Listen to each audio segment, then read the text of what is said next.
That Drake album is terrible. Let's start there. Let's just go ahead and move right into it. Um, I ain't heard none of this album, bro. Um, I'm not going to turn it on.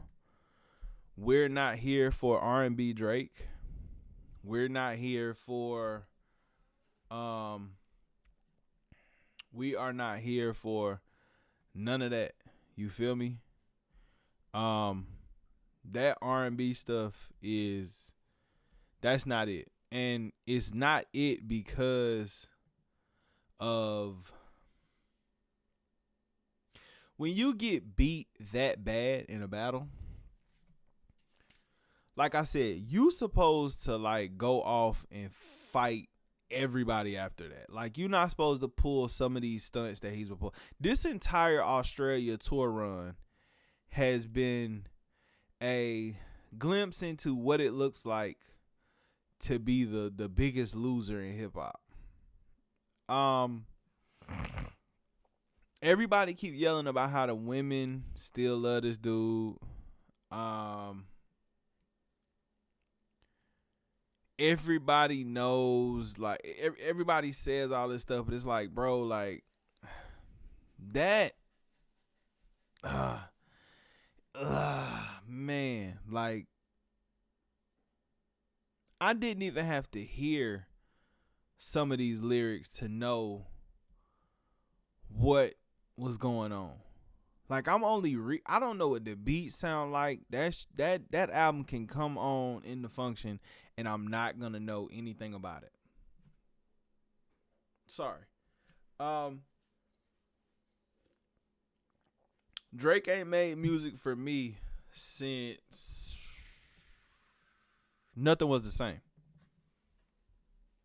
Like nothing was the same as the last time a Drake album was made for the right reasons. Um, the Scorpion album, he tried it, but it didn't. It didn't shake back to what he wanted to be. The Scorpion album is supposed to be his double disc. That's not it.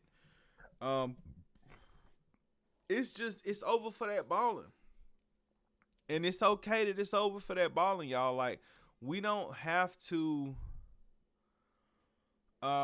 What's the word I'm looking for? We don't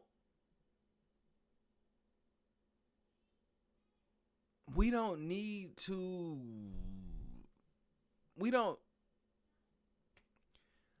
Drake should have crawled into a hole. He should have stayed there. He should not have dropped something with PartyNextDoor. And then on top of this album coming out, you got the young dude that's from Canada who basically said that Drake stole his whole shit after he decided not to write for Drake. So it's like, okay, you jocking the young dude style, you culture vulturing your young boy, you cutting him off thinking that you doing something, and the whole time it's like, what's the point? And saying I'm not credible because I haven't heard this album is crazy, because I knew this wasn't an album for me. Like Party did that post and delete where he was like, oh, this is the album you supposed to smash to. But that's not the Drake that we're looking for right now. You should have let PartyNextDoor, hey, that's for you. You go ahead and run that whole play. I'm going to step back. Play executive. You play executive, you let that man have his album, and then you come back with that Conductor album. Yeah, that's what you do. Give me that Conductor album. I don't want this. I don't want it. Like, and shout outs to my cousin, because I'm gonna give my cousin a little pushback right quick. Shout outs to my cousin Louis. Right? My cousin Lou. Lou posted up that little clip from I can't remember what album, But Lou posted up the clip of Elliot and Drake talking about something, and they're talking about the Control verse. So I assume this is around the Take Care era. And throughout the clip, you can see Drake hating. Like, you can clearly see his hate coming out of him.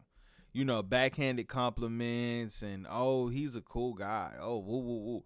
Like, you can see that. And it's like, okay,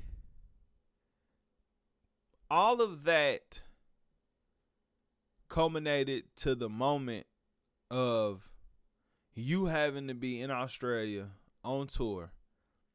Your whole team is watching the Super Bowl. When they see that halftime show and they watching that man call you a pedo on the TV. And you have to watch that man walk off and click his remote. Right? So you do all that, and then you come back Valentine's Day with this excuse of an album. And then now, today, you have to watch Not Like Us, Luther, TV Off, Squabble Up, 30 for 30. That man has 5 records in the top 10 of the Hot 100. That's what you got to watch.